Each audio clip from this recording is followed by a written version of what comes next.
माझा सत्कार करायचा असा जेव्हा विषय आला तेव्हा मी विनम्रपणे नकार दिला होता. या आधी देखील निवडणूक झाल्यानंतर आदरणीय कृष्णाभाऊ भगत आणि त्यांच्या सर्व सहकाऱ्यांची खूप इच्छा होती की आपल्या तालुक्यातील एक कार्यकर्ता खासदार झाला. हा प्रथमच मान तालुक्याला मिळाला म्हणून आपण त्यांचा सत्कार करूया.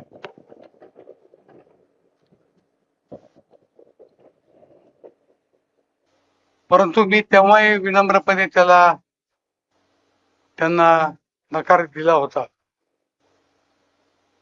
त्याचं कारणच एक होतं की निवडून आणण्यामध्ये तुमचा एवढा मोठा सिंहाचा हात होता,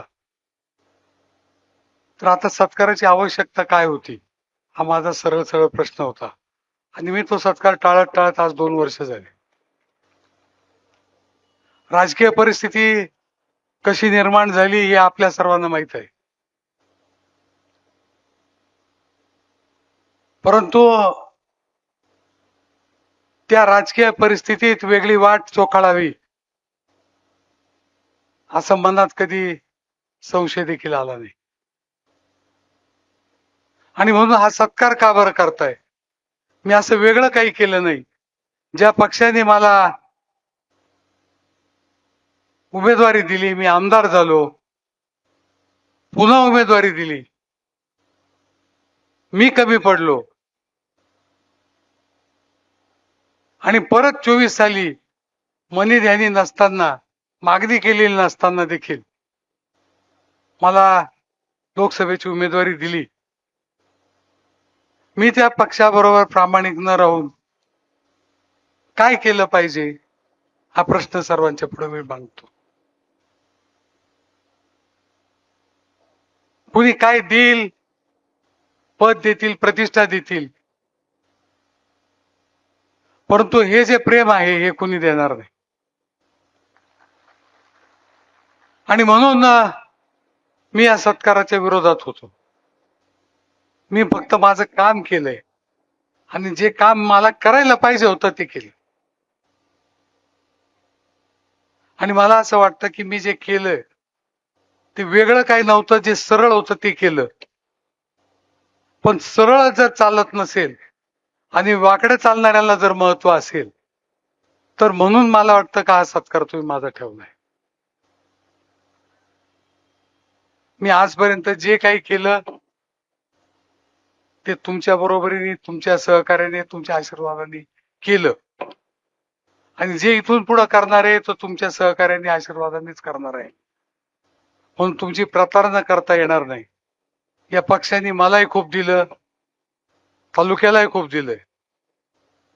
आदरणीय दिगोळे साहेब मंत्री झाले तेव्हा याच पक्षाचं सरकार होतं. आदरणीय कोकाटे साहेबांना पहिली उमेदवारी दिली तेव्हा याच पक्षाने दिली. माझं मी तर सांगितलंय, या तालुक्यात जिल्हा परिषदेच्या अध्यक्षपदाचा पहिला मान याच पक्षाने दिला.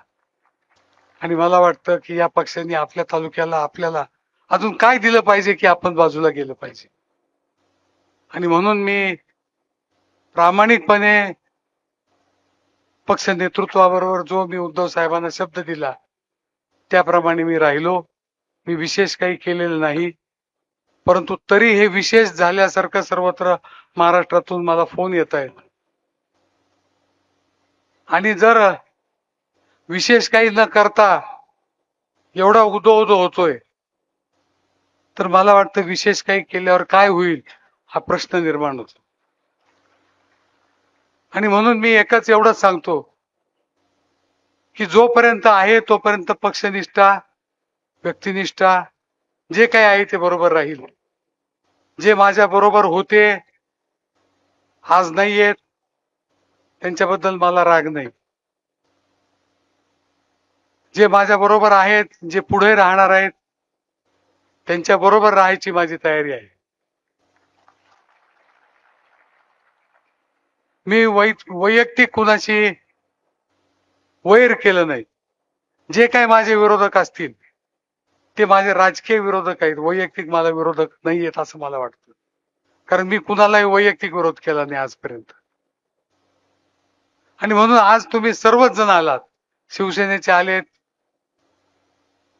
सर्व पक्षांचे आले, जे जे आदरणीय कोंडाजी मामांनी सर्वजण आहेत, जे जे सर्वजण लोकसभेच्या निवडणुकीत एकापेक्षा एक पुढे पळत होते, ते सर्वजण आज आलेत. मला वाटतं त्याच्यात मला खूप मोठं समाधान आहे. आणि म्हणून मी आपले सर्वांचे ऋण व्यक्त करतो. ज्यांनी हा कार्यक्रम आयोजित केला त्या सर्वांचे, आदरणीय बाळासाहेबांचं स्मरण करतो की त्यांच्या पक्षाने मला एवढं मोठं केलं. भाषण काय करावं हा विषय अतिशय महत्वाचा आहे.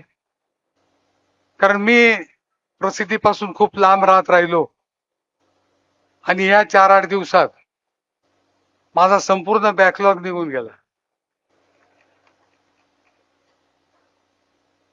मला सवय नसताना मला सवय झाल्यासारखी वाटायला लागली आणि मी असं वाटायला लागलं की आता माझ्या एकट्याचा ताण हे 6 जण दूर करतील आणि आता त्यांना प्रश्न विचारतील, तर ते लवकरात लवकर व्हावं. माझ्याकडून ज्या काही प्रश्नांचे उत्तर पाहिजे होते मी एका ओळीत सगळ्यांना दिलेले आहेत. मी आदरणीय उद्धव साहेबांबरोबर होतो, आहे आणि राहणार आहे.